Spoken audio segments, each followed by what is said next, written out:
Hey everyone, it's an absolutely crazy earnings season out there right now with big tech shedding almost $400 billion in value.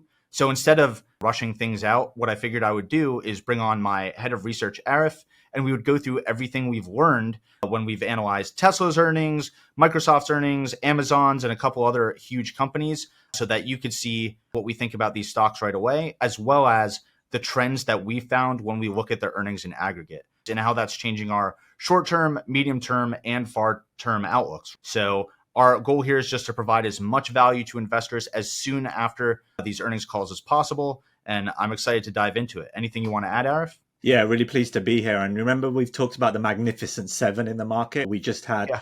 a load of them. 5 of those companies announced their earnings literally within a few days of each other. It's been huge. Your time is valuable. So let's get right into it.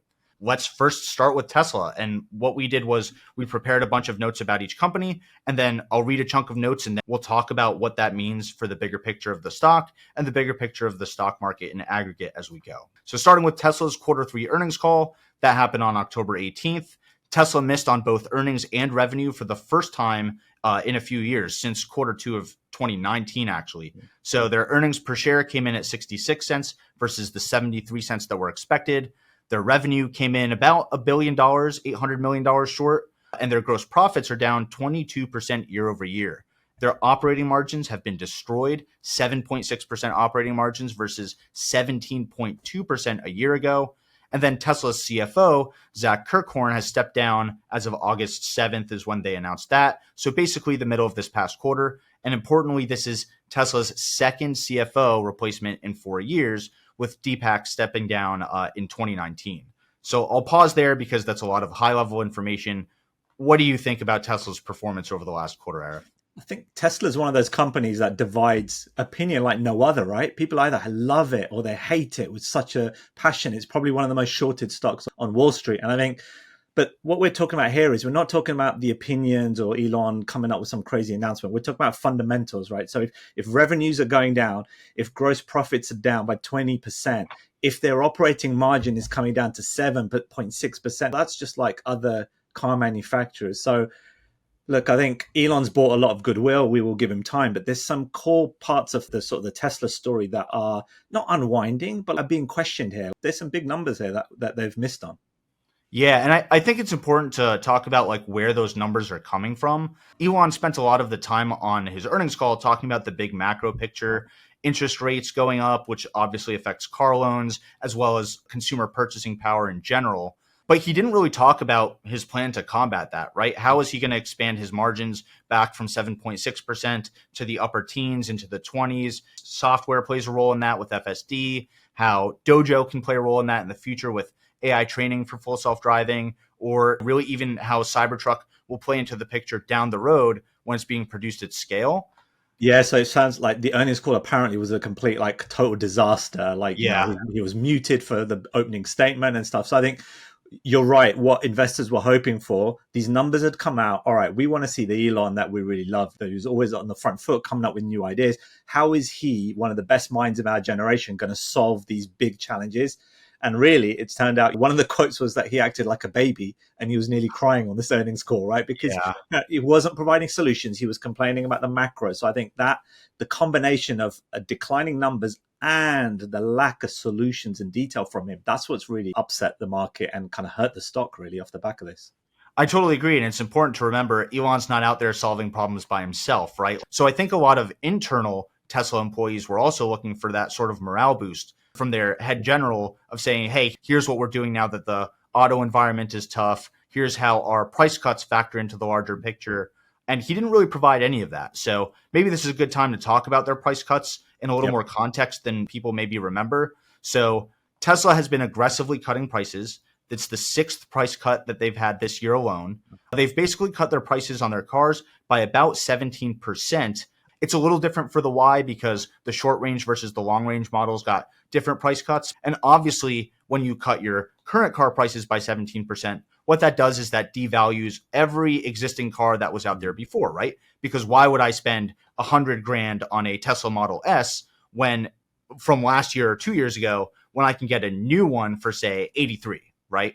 So the other thing I want to point out about these price cuts is If you look at their total revenue from their sales, just divided by the total number of car sales, really it's dropped by about 50% Wow. since 2018. And obviously there's some good reasons for that too. The Model Y came out, it's their best selling car. The Model Y is much cheaper than the S and the X. So not all of that is bad price cuts, but taken in aggregate, what that means is each sale further drops their margins, right? The other thing I want to point out along with price cuts is their features are constantly getting better. For example, the 4680 battery cells, also getting better battery chemistries. They've switched to a structural battery pack this year for the Model Y. The Model 3 refresh includes giga castings from the GigaPress, which reduces part count, reduces maintenance costs, things like that. And then not to mention any quality of life or interior features, which just make the driving experience better overall. So not only are the cars getting cheaper, they're still getting better.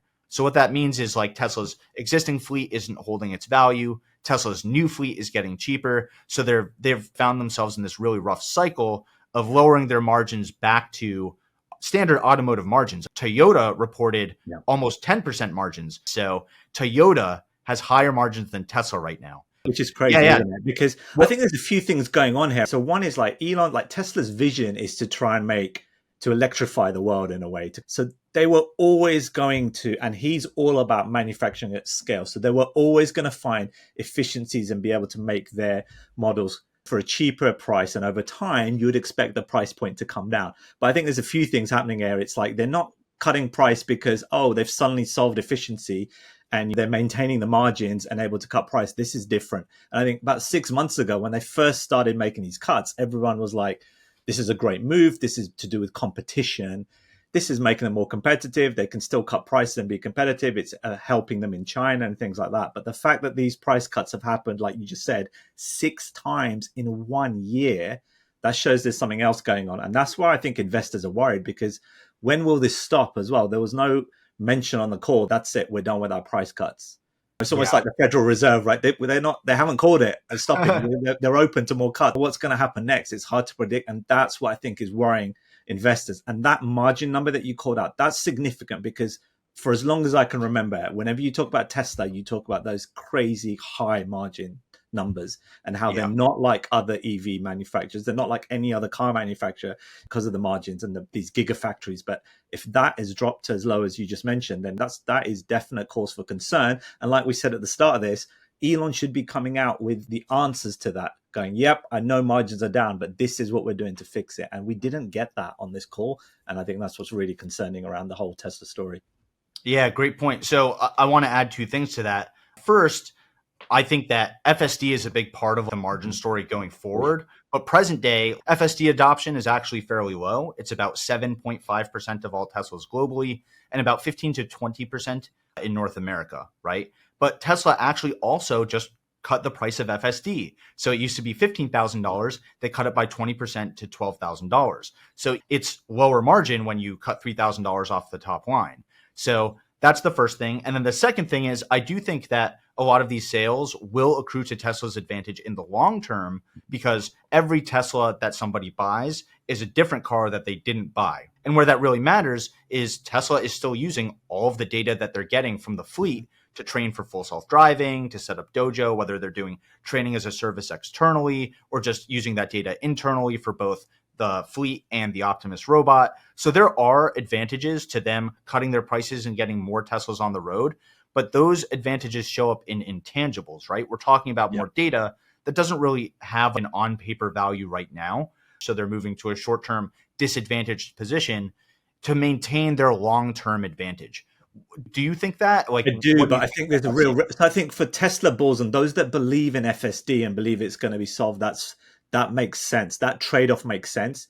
You're capturing the market, you're getting more and more data. But there are some who think we'll never get to autonomous driving at the levels we need, or it will never be signed off by a regulator. Now, like, that is one other extreme, but the truth is probably somewhere in the middle. The people who have paid for this FSD, they don't have something that drives their car today that they can actually use. They're still they're in different stages of beta. Will it ever work? Will it get the right regulatory sign-off as well? These are still question marks. I believe it will, but there's still to be proven. So the fact that people have spent money, etc., like, we're still in a very worrying position. Yes, it makes sense in the short term to get more data in, to get more training, but FSD needs to be tangible and real. Then the margins will expand. Then we'll get to that vision. But it's still a question mark in some people's eyes right now. Yeah, for example, I know when Hertz bought their 30,000 or 35,000 Teslas to add to their own fleet, they were saying, look, we want to be part of the electrified future. We believe in the total cost of ownership for electric vehicles over the long term. This makes a lot of sense for us. Even they got hit really hard by these price cuts in the near term, because now those assets have depreciated way faster relative to what they paid for them. So they're experiencing all of the drawbacks and none of the benefits. And definitely, as much as Tesla loves selling cars to individuals, they need to be thinking about these sort of implications for giant fleet managers, right? Large robo-taxi fleet owners, the Ubers and the Lyfts of the world, who want to invest heavily in the fleet as an asset.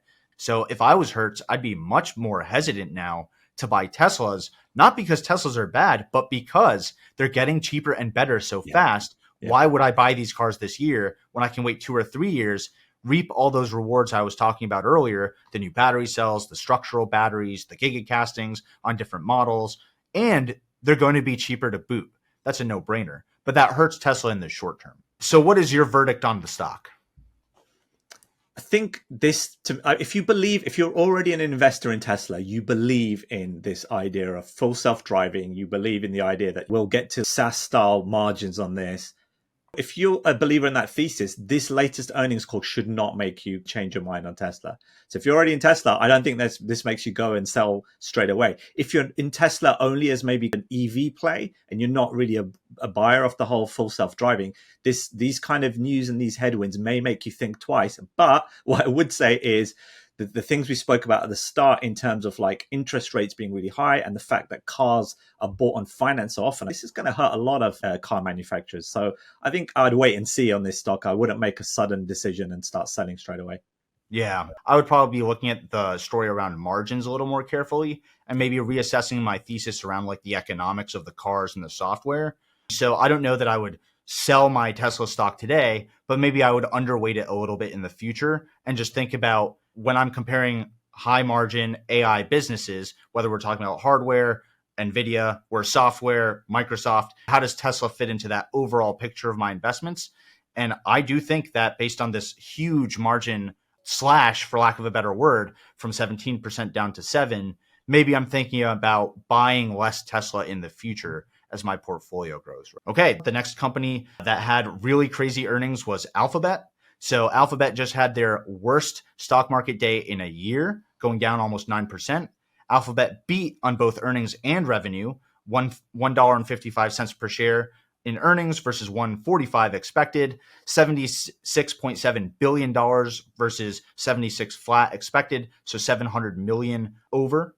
Their revenues grew by 11% year over year, thanks to a big rebound in advertising. And their Google Cloud revenue is what came up about $20 million under expectations. And that's important because their cloud unit swung to an operating profit of $266 million this year after losing $440 million last year. So how should we think about Google stock like at a high level? Yeah, it's one of those where the earnings are breaking on your screen and you're seeing the numbers where it's beat, and then you're like scratching your head when you're looking at the intraday report. Yeah, the stocks that was happening to me, exactly. Sometimes it goes up and then it drops when they get down to this. So it's the cloud revenue, right? That is really what's really hurt them here. So the fact that the cloud revenue is below expectations, but you just highlighted that actually it at least is switching to be, it's moving in the right direction now. Yeah. So to me, this is a really strong, it's a strong earnings report. Google, Alphabet, they're an advertising company really at the core of it. And their advertising numbers here are really good in an environment when I don't think many people 6 months ago was thinking ad revenue is going to be great this year. So actually, and it grew by double digits, right? Like 11% year over year. Yeah. Huge. That's a huge growth for such a massive company. Absolutely. Like nearly 100 billion in revenue is what we were like talking about just for the quarter. It's mind blowing. So yeah, I think there were quite a few people who were saying, look, when this hit and the stock dropped, like that's a buying opportunity really, because the long-term thesis for Alphabet is really strong. Look, they're not going anywhere, but I do want to point out a few things. So their core business is advertising, no brainer, but the advertising market has changed drastically over the last, let's say, decade, and it's going to change drastically with generative AI and everything going on in the world. The next thing I want to point out is TikTok. They're testing 15-minute video lengths, and they're testing horizontal formats now. So TikTok is really gunning for YouTube's entire business. As they keep pushing up that video length limit, 15 minutes covers most video formats, especially if you're willing to watch them in landscape versus vertical. Now there's a lot more overlap between what TikTok does and what YouTube does, even outside of shorts. So that's something that investors should be aware of for Google. Microsoft's Copilots, TikTok, Instagram, ChatGPT, all of these things that we're talking about, what they do is they cut into Google's core search business, right? If I'm getting answers directly on my social platforms or directly inside my apps, or whether I'm just generating answers with ChatGPT, those are all instances where I'm looking for an answer, but not going to Google to find it, right? So that's important to consider moving forward as these platforms gain more traction. And then investors really want Google's future growth to come from data centers and AI. Yeah. But that's what we're seeing in Google Cloud's revenue. It underperformed. So Google is finding themselves in this hard position where their core business is great, but it's advertising and the business that we all thought that they would dominate, right? They wrote the original Transformer paper. They're finding themselves in second and maybe even third place in some of them. So the stock market is punishing them not for a great earnings call, but for how those earnings manifested versus where we're looking to see Google expand and grow into the future.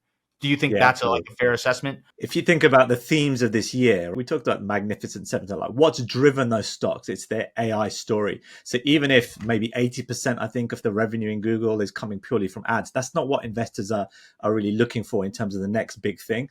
They know the next big thing is going to come from AI. And so they want more, they demand more from the cloud side of the business. I think you're absolutely right. It's like they need to see that with Google, who we've always associated with AI dominance, like DeepMind is a Google-owned business. Great example. The Great forefront point. of this research, not far from me in London, and it's these guys should be writing the story on this. Whereas, do you remember the first live demo they did, trying to show that they're trying to? People laughed at them. God. They completely messed it up. So they still have to prove their worth in that area. So I think that is why the stock got punished a little bit. Is they don't have as compelling a story on this as, say, Microsoft, who I know we'll talk about a little bit later. But that's where investors are focusing. So I think you're right. That's where there's still some nervousness about Google here.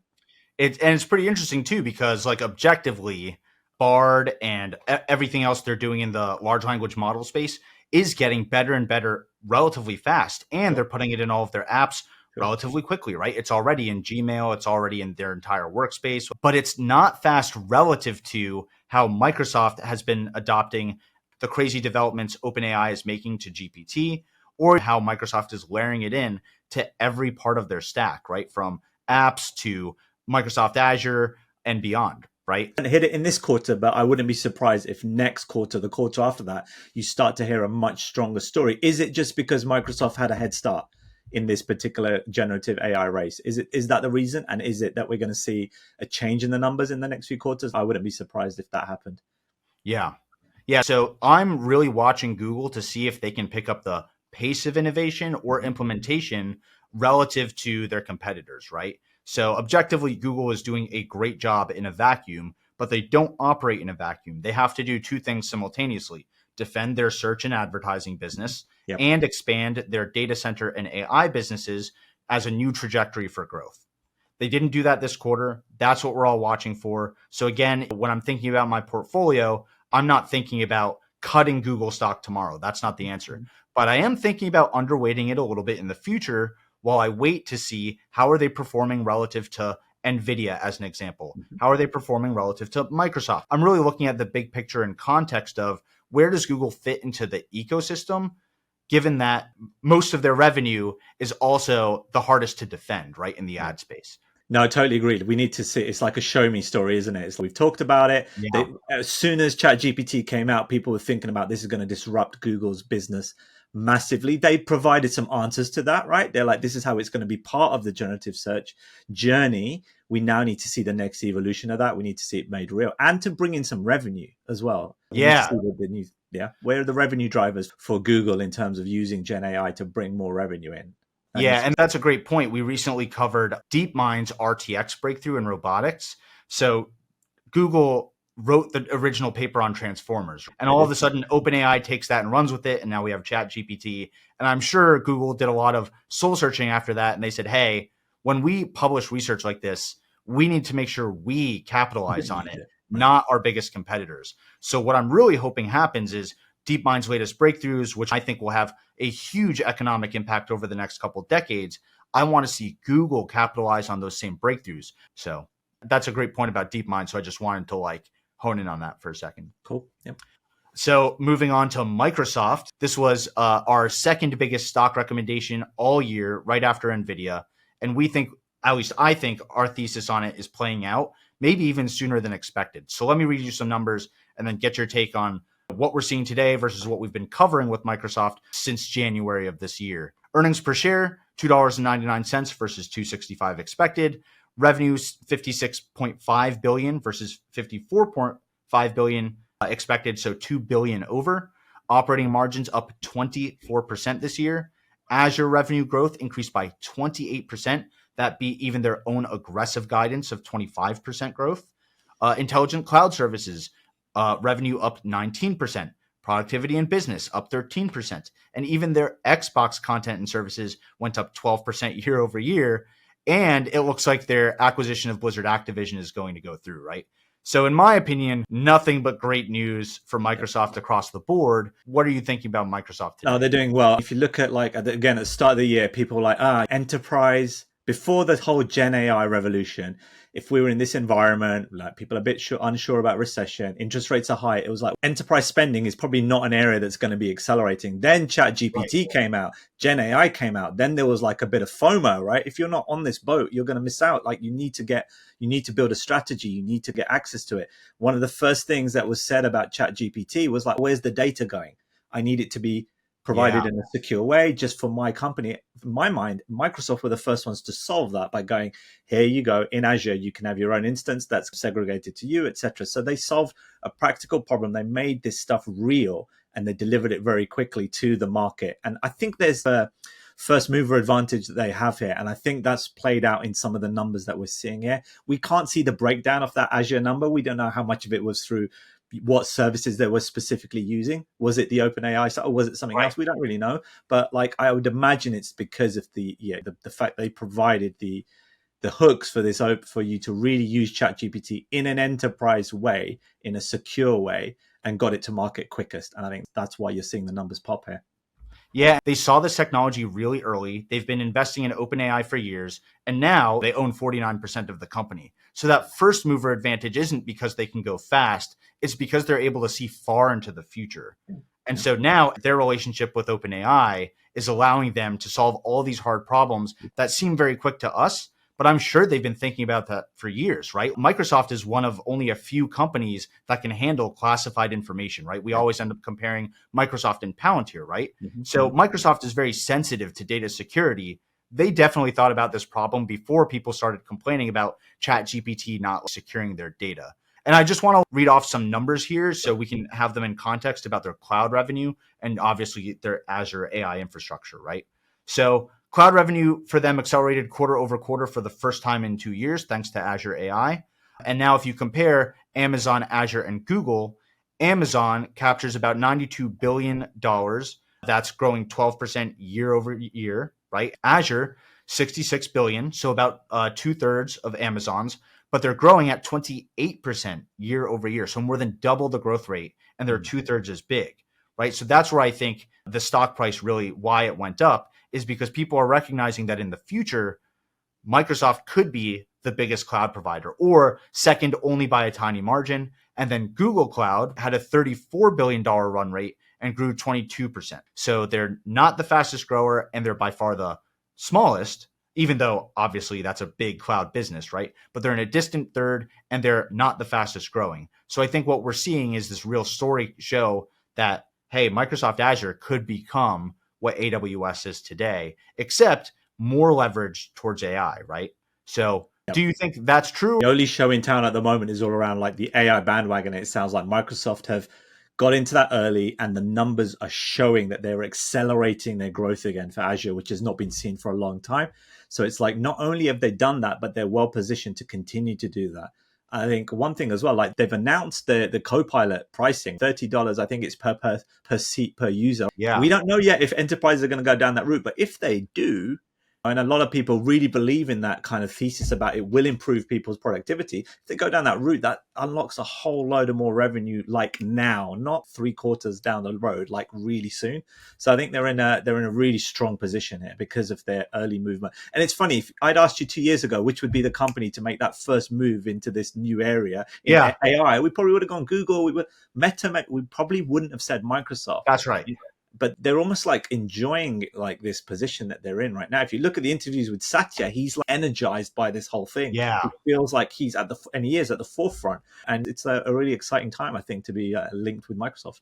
This was not in my bingo card in 2021. I think what he said was, we're excited to be the company making Google dance. Yep. But what I think he really meant was, we're making the world dance right now, right? Like, we are setting up what we think is the productivity tools of the future. Yep. Co-pilots that not only answer your questions about an app, but can manipulate the app themselves to get you the outcome even quicker than you can get it yourself. So I think this is one of those stocks that it's still looking like it's a good price. Their short-term, middle-term, and long-term thesis all playing out, if anything, faster than we expected. They're doing more with the leverage they have thanks to OpenAI. They're investing in the hardware, not just the software. They're thinking about security. They're going app by app, layer by layer, whether we're talking about Windows or down into the hardware layer with Azure. They're firing on all cylinders. Yeah, the cherry on the cake is the Activision Blizzard acquisition going ahead, right? They've got the green light on that. So that opens up a whole new era of mobile gaming. Who was it? I think there's someone was quoted as saying, like, we're not interested in the Call of Duties and these kind of things. We want Candy Crush. We want access to that franchise because the amount of revenue that brings in, which I underestimated. Like, mobile gaming's huge, and those kind of franchises are part of this kind of deal. And only getting bigger, right? So I think that's a great point. Microsoft had no problem doing exactly what regulators wanted. And this is a pattern we've seen out of Microsoft for years and years. They've somehow been this mega cap company that stayed out of all regulator crosshairs. And when they do get scrutinized by regulators, i.e. over these massive $69 billion purchases, they solve regulators' problems in real ways. They say, look, we'll give PlayStation 10 years of licensing for Call of Duties. We'll give people feature parity. That's not what we're after. We'll solve all of your cloud gaming challenges. So I think that's something that's often overlooked, is how well Microsoft plays with regulators, which means you can have high confidence in their acquisitions in the future, which as an investor means that they'll be accretive sooner. They're not just blowing capital on things that won't end up happening. Absolutely. So, must have a really good legal team. Yeah, probably the best in the world. So I would buy this stock. I won't say at almost any price, but I can't wait to see what they do in a couple quarters. And I'm excited that we've been talking about it all year and to hold shares myself. Speaking of cloud services, we can move on to Amazon. So Amazon beat expectations and the stock was up 8% today on earnings. Amazon's revenue, $143 billion versus $141 expected. So just under a $2 billion overperformance. AWS, $23.1 billion versus $23.2 expected, so a little bit of an underperformance. Advertising revenue crushed it, $500 million over expectations, $12.1 billion. So I think a lot of people are sleeping on Amazon's advertising revenue, which we also talked about earlier this year. Sales in e-comm rose 7% year over year after 4% growth last quarter, so almost double the growth from the previous quarter. Net income tripled, including a $1.2 billion gain from their investment in Rivian. And then their operating margins are at almost 8%, 7.8% to be exact, which is the highest since early 2021, which was the heart of the pandemic. And so their operating margins this time aren't due to excess demand, but because they've been cost cutting while fulfilling those orders. Fewer boxes, free shipping days, just providing more options for themselves, even at longer delivery times for their consumer, as well as headcount reductions and things like that. So what do you think about that for Amazon? Yeah, very strong. It was like they were hitting all the right notes with this earnings call. It's like AWS revenue was like pretty much a bang on where it needed to be in terms of the forecast expectations. So there wasn't a big beat there, but it was like on all of the key areas. And advertising, like we spoke about earlier, that was a surprise to me. 12 billion in the quarter is coming in from that area, and it's increasing. So they're definitely doing the right things in that area. That's approaching something like 20% of Google's ad revenue for a company we don't even think of as an advertiser today. So I think that's a real sleeper business unit for Amazon that we as investors should be looking to grow, right? We talked about Amazon's ad revenue earlier this year. And the reason it's growing so fast, I think, is because they take this clean room approach to advertising, right? And we've called that out. And what that basically means is whether we're talking about regulations changing on advertising to protect consumer privacy, or whether Apple makes more privacy changes to their own platform. We saw that a couple of years ago now and how much that affected Meta platforms. What Amazon does is they aggregate a lot of data and then give their advertising partners access to the high level statistics. And that gets around a lot of these privacy rules and regulations while allowing advertisers to partner with Amazon and get data in a meaningful way. Amazon has a large ecosystem to display ads, which we don't often think about. So Amazon.com, obviously an incredible place to display ads, but they also have Prime Video, Fire TV, Alexa, right? So just a lot of surface area to be an ad marketplace. And then when you go to Amazon.com already, the big difference here between something like an Instagram or even something like a Google is when you're on Amazon, you already have high purchase intent. Chances are you're looking to buy something. So the ads are usually very relevant to you and the thing you're searching for. And if you're already in a mentality to buy, you're much more likely to click on the ad, buy through the ad, and count as a conversion, which makes Amazon a much more valuable place to advertise as well, because you're in front of consumers who are ready to purchase now. What do you think about Amazon's advertising business going forward? It was surprising. When we spoke about it, it was surprising. When you called it out advertising, I was like, oh, okay, I don't see that really highlighted in the earnings report. But then I ended up finding an entire article analyzing how that had really increased. And I think we shouldn't underestimate the importance of their clean room and the data privacy side of it. In Europe, we have GDPR as one of the regulations that's really strict on how data is used, and it impacts a lot of what people want to do with data if they could. So they've come up with a smart way of getting around that kind of challenge and found a way to still get the right recommendations and the right adverts in front of the right people, but without breaching any of these privacy laws. And they work really well. It always gets me when I go on Amazon, it's the, oh, you bought this, customers who bought this also buy this. And suddenly I need a light up keyboard with like rainbow colors on it. That's what I need in my life. And it's, before you know it, you've made that purchase. So yeah, they're doing something right on that front in terms of stitching all of that data together. RGB lighting makes computers go faster. It's a well-known phenomenon. But yeah, the one place I end up clicking ads is Amazon, because they show you, hey, have you considered this product? Here are the reviews. It looks just like a regular listing, but it's top because it's a promoted ad. At least look at this product and click it and see if it's the right fit for me. And if it is, I don't care that I got there through an ad or through an organic listing. I just care that I'm getting the product that solves my problem, right? And is it me, or do they seem to have more of these promotions? Prime Day used to be one day. Is it now twice a year? Yeah, twice a year. Multiple. So they're coming out with ways to, like, in their core business again of just selling product. We should mention as well, like, one of their biggest costs is the logistics of just getting products to people. The actual shipping and distribution is one of their biggest costs. So by being more efficient or increasing the volume, they're able to try and improve their bottom line as well. Yeah, it's a great call. And so we're seeing the efficiency per dollar there going up for Amazon. And what's not going up for Amazon, though, is AWS's revenue growth, right? Yeah. So 12% compared to Azure's 28%, Google Cloud's 22%.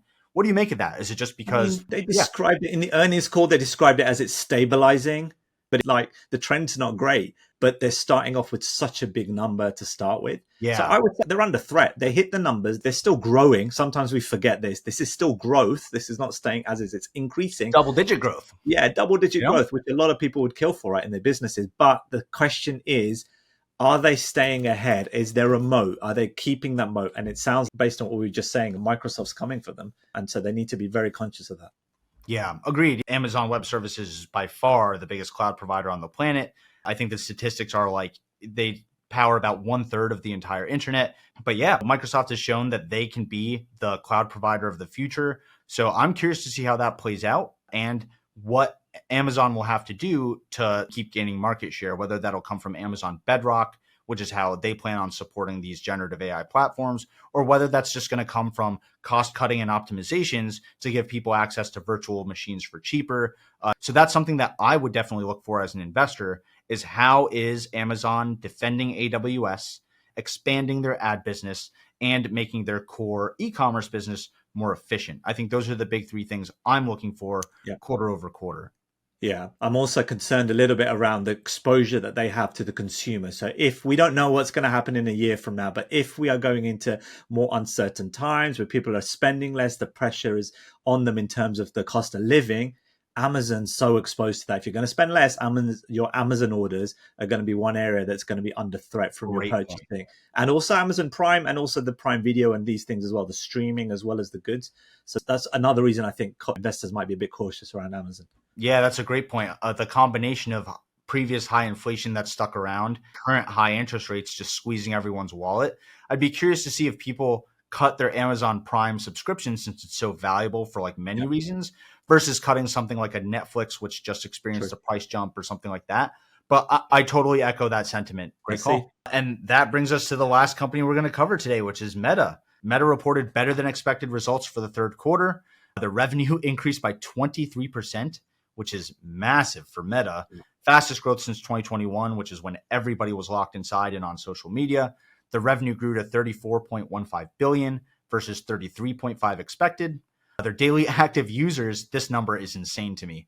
2.1 billion daily active users versus 2.07 expected.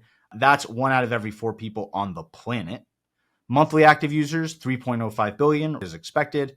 Average revenue per user, $11.23 versus $11.05 expected. So they're increasing the revenue per user. That's important because they're growing their daily active users as well. Net income rose 164% year over year. And then operating margins are now 41%, which is the best since June of 2021. Again, when everybody was still locked inside. So just for reference, Meta's margins in 2019, so their last pre-pandemic numbers were 33%.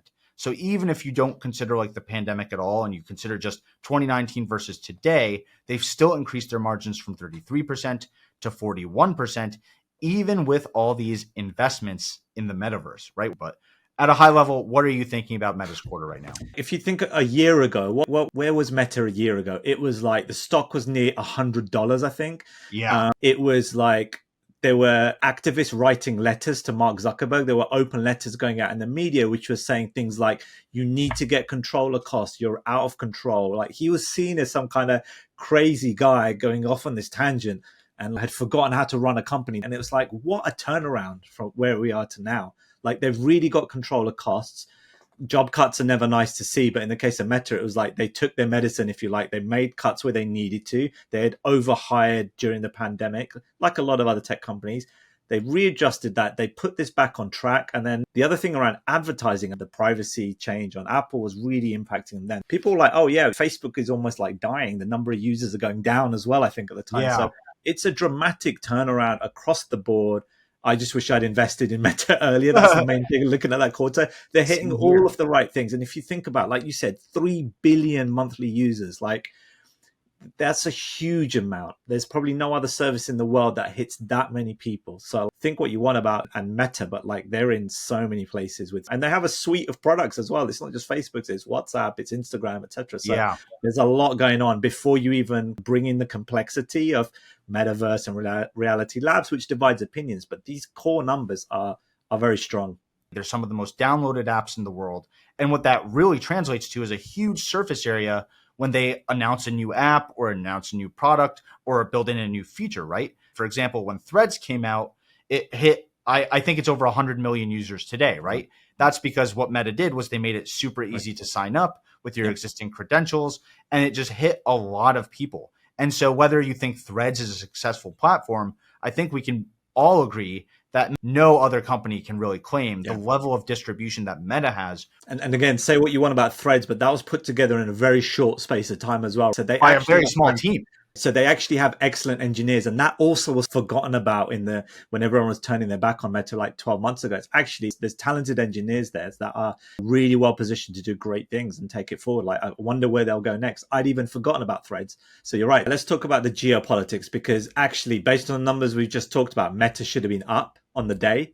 And it was down. It was one of those weird ones where it went up on the announcement of the earnings, but after the earnings call, it dropped. So I think it's important for everyone to know the reason for that really was the uncertainty with geopolitics. So two things. One, uncertainty, and they gave a wide forecast range in terms of their Q4 earnings. But then they also did say, Susan Lee, who their finance chief, she specifically said they have noticed a drop in their Q4 numbers as they're starting to see in the last few weeks since the conflict began. She was like, we can't directly relate it to that.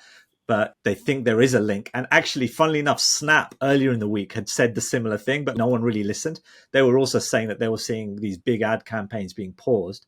So Yeah. actually, geopolitics is starting to kick in, and I think that's why there was the stock did sell off a little bit. Is that is the main concern? Is like with the geopolitics, are we going to see a decline in ad Yeah. revenue, which is going to impact them?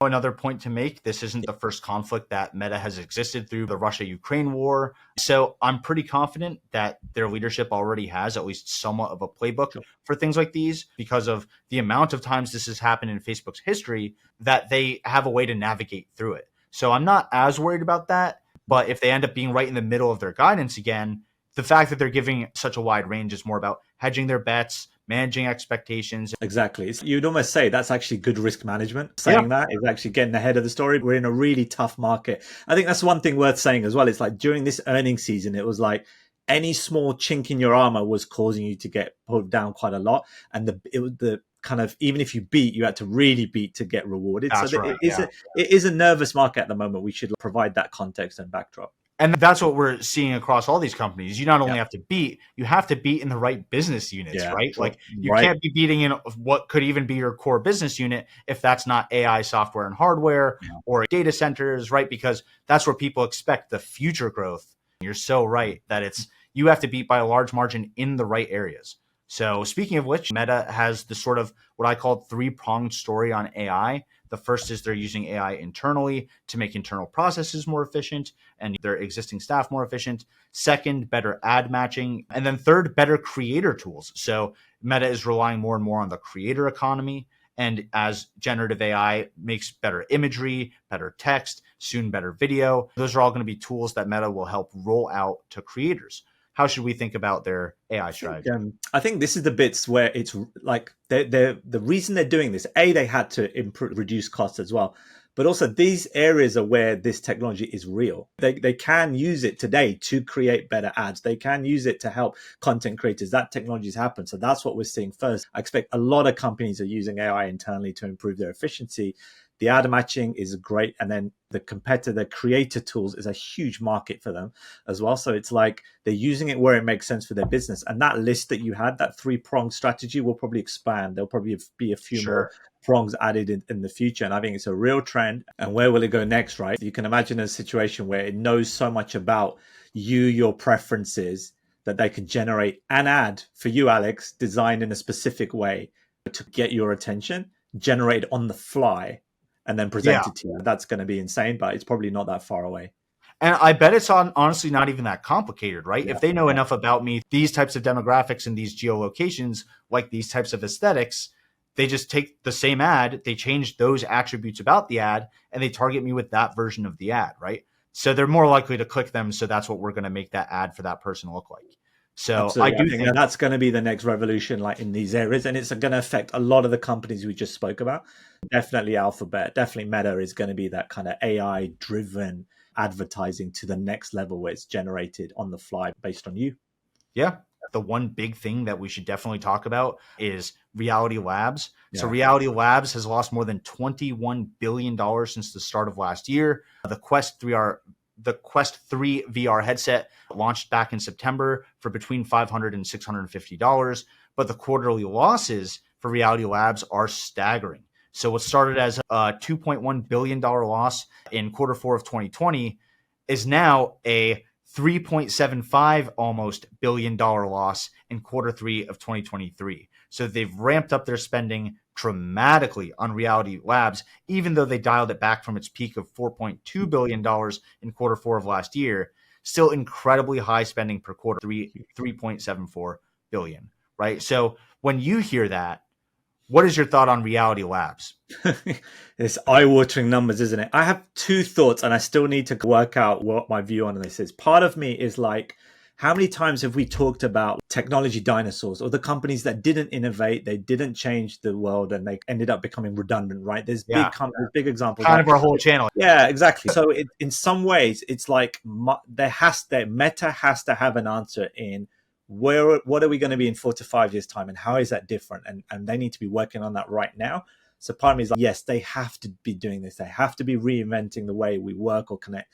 But then when you look at these numbers, especially when they're listed out quarter by quarter, it's wow, it's like huge amounts of expenditure, CapEx flowing into this with very little coming back in terms of revenues. It's a massive bet. It's a massive bet. I can see why investors are really nervous. I can see why in the glory days of 2020 and 2021, where they had so much free cash flow, that they went big on this. I don't know whether it's stupid or something to be admired, the fact that they've kept this level of spend up. Literally, I literally don't know. So I think the only reason we won't know until we see the end product and we see whether this is going to really be adopted or not. In a way, it's almost like Tesla and their FSD, right? It's if we actually get there, then all of this investment will be worth it. If it's a flop, then actually this will be one of the most expensive experiments in history, basically. I will say, when I watched Mark Zuckerberg's most recent interview with Lex Fridman, I was really impressed with what I saw. Drastic difference between the graphic fidelity of that interview versus, for example, what they're showing with Horizon Worlds. So I do think that there is a path forward where the metaverse is successful. Obviously, Meta not the only player anymore, with Apple coming out with its Apple Vision Pro headset. So Apple is almost legitimizing this giant bet for Meta, which I do think is a catalyst that needed to happen if anyone was ever going to take this seriously. I think I'm still probably on the more bullish side of the metaverse. I don't think it's coming tomorrow. I think this is a far-term bet. And I do think that just like Elon Musk with Tesla, Mark Zuckerberg with Meta Platforms is one of the only people on earth that's capable of spending this kind of money on something this big. So I think he's playing that to his advantage too. He's saying, look, I'm one of 3 people on the planet with this vision, the staff to do it, and the money to make it happen. And I bet he'll pull it off, maybe spending many tens of billion dollars more than he thought. But I do think he's in a position to really make it succeed, maybe in the 2030s or so, right? Yeah. Oh, 2030s. Okay. So you're looking more than 4 to 5 years. You're going towards the end of the decade. I'm going to put you on the spot. Do you think, what's the role of Gen AI in this? Is the other like revolutions in AI and Gen AI, is that going to make this reality come sooner, do you think? I do. I think there are a lot of automated jobs that needed something like generative AI to happen. So for example, hey, here's this t-shirt, generate me 200 variants of this t-shirt, is something Gen AI is already great at today, right? Another example, NPCs in video games. I'm not going to write the dialogue anymore. Now I'm able to talk to an NPC. It's able to ingest that like a prompt and respond in character. You're a robot that's tasked with only maintaining this network and maximizing its throughput. And that's what the robot does, is it's ingesting this large graph and it's just optimizing it every time something changes. And then I'm sure there are a million use cases that I'm missing. So I do think that as these Gen AI agents get better and better, there will be all these little use cases that we can't even think of today, and they're going to add up. And I'm excited to see some of these use cases come out in other companies and then get adopted by the Magnificent Seven, right? I'm sure we'll see it in cybersecurity first, and then we'll see it move down the value chain, which is what we do at Ticker Symbol U. We look at this innovation over here and say, if this company over there did it, for example, Unity Software using generative AI to help game creators develop games either cheaper or bigger games for the same price. What if that applied to the metaverse, right? That's what I think is going to happen. Great. I'm really glad I asked you that. Really good answer. What do we think of Meta stock then? That's the question. Yeah, I think this is a company that I really messed up on covering. You know, when it was very metaverse first, we saw it as a giant cash burn. We said, hey, the metaverse isn't coming tomorrow. This is a very long-term play. And then Mark Zuckerberg pivoted in a way where I think it's a really attractive stock. And this is one we missed. We were focused on NVIDIA. We were focused on Microsoft. We focused on a few other Gen AI winners, which have performed super well, and some that haven't, to be honest. But I would say this was Ticker Symbol U's biggest miss for sure, was Meta Platforms. I really hope that people found value in this conversation. There's obviously way more to each of these companies than we covered here, and way more things to research and talk about in future videos. Let us know in the comments below whether you like these types of conversational pieces, the podcast format, whether you want us to cover breaking news this way, or whether you don't like it at all. At the end of the day, our job here is to try to add value to investors by helping you guys understand advanced technology. And hopefully some of that came across in this conversation. And until next time, remember, the best investment you can make is in you. Hopefully that was useful. I certainly had fun making that. So yeah.